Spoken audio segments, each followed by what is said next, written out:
need to be a bit more creative. We'll still do it next year, but we need to maybe be a bit more inventive than the like and share mechanic, which is no bad thing, being forced to be creative. As I mentioned in my introduction, the beast from the east really has been incredibly damaging to our business and a lot of other small businesses this year. The only silver lining I can take from it is that we managed to achieve not one but two social media wins from the situation.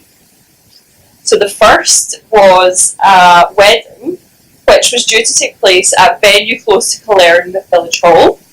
Now, the poor couple faced having their wedding cancelled the night before as the venue was totally inaccessible by road.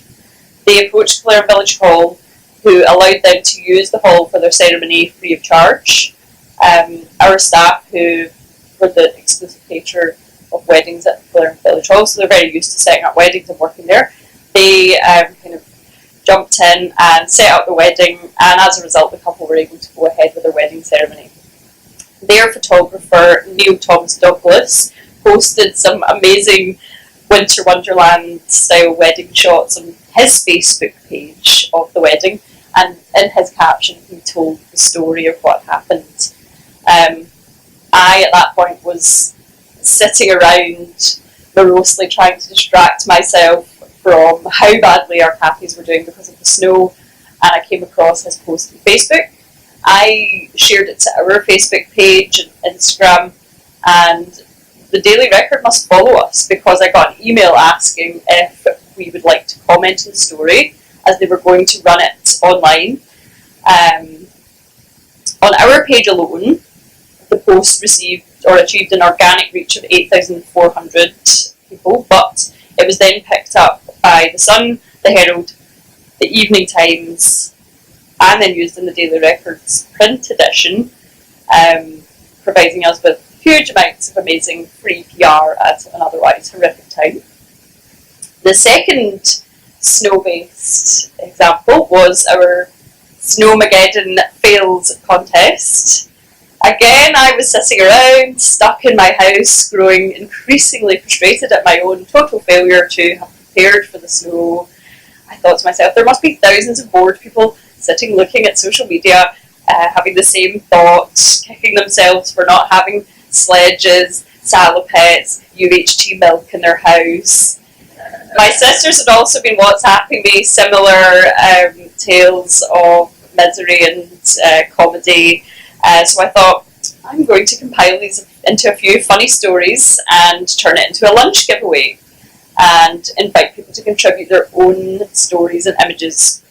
This was also inspired by the change in algorithm, which was announced at the start of this year, and stated that business posts which generate conversation would be seen preferentially, as opposed to ones which just generate likes. So this post reached 7,514 people. It got 122 reactions, and 60 people contributed their own fails and photos to the conversation. So in terms of building online community, that sort of feel-good factor around our brands, I would see it as a huge success. Even though the cafes were shut, we were making no money. I really loved reading the stories as well, and I got the feeling that other people did, so it definitely was a nice social media success for us. One thing I haven't talked about is paid for posts or advertising through social media. I could probably talk about that for another half an hour, but I decided to focus on organic reach rather than paid for. We do this an increasing amount. Our brownie box product, which the Mother's Day version of is up there, is a good example of the type of product that we need to pay if we want to kind of reach the number of sales that we need to. Organic reach alone just doesn't do enough for us in terms of driving people to our e-commerce site. In terms of conversion rates, we find it proves to be a really cost-effective way of marketing products for us. I mean, I won't speak too soon. The price of it may go up, but at the moment it certainly works. And I'm definitely not an expert in the art of social media advertising. It is still a bit of a dark art to me.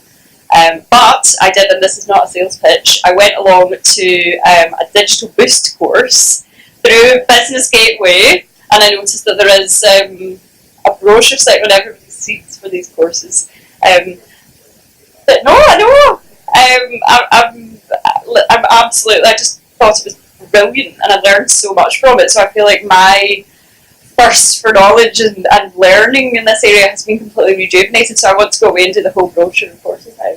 The one I did was called Online Advertising, I think, which isn't in this brochure, but I don't know. You guys could probably tell me whether online advertising is covered by any of your courses. I would highly recommend it anyway if it is.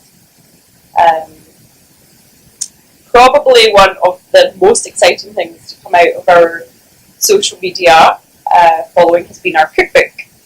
One day I received an email out of the blue from a London-based publisher called Hardy Grant asking if we'd be interested in publishing a cookbook.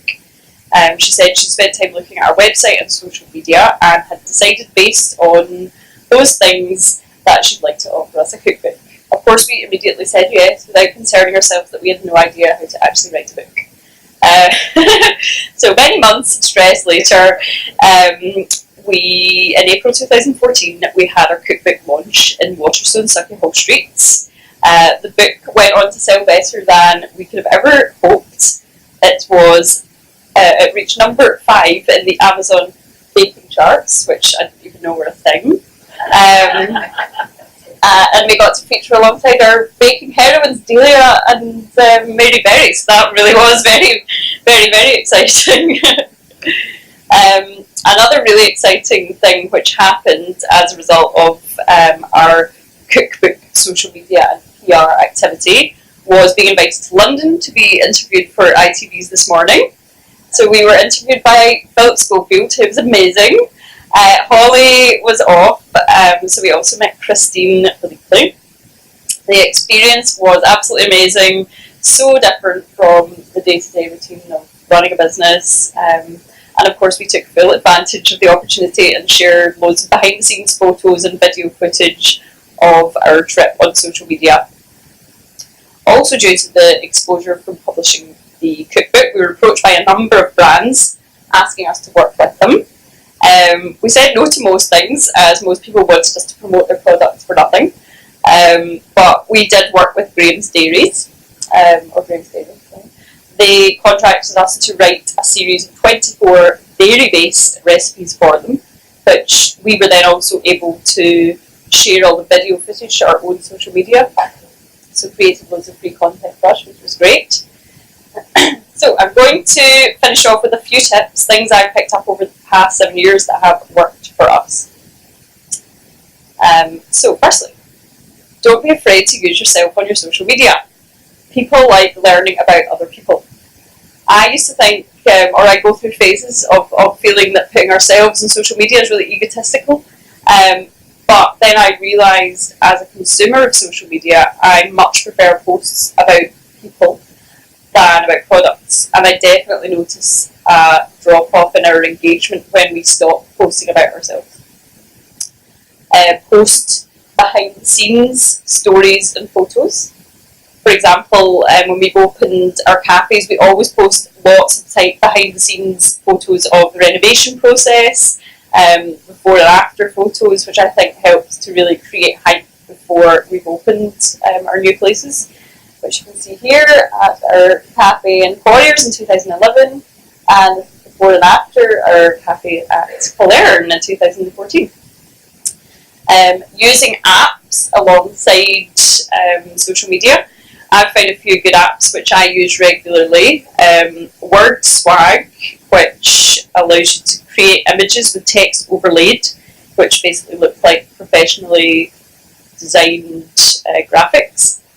Boomerang, which is a great wee app, I think it's actually now available through Instagram, creates really gimmicky little videos which you can do really quickly. Flipagram, which is an app that lets you create slideshow videos for Instagram or Facebook.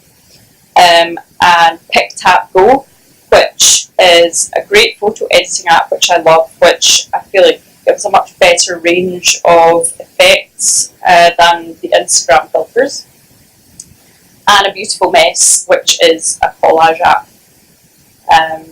So my final piece of advice is to focus on things or the platforms that you enjoy and you're interested in, and let go of the ones that you're not.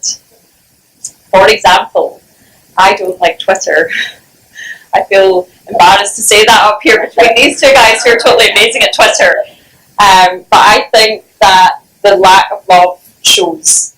Our Twitter page is still live, but I now only post on it a few times a year. I eventually allowed myself to admit that I hated it and stopped posting on it.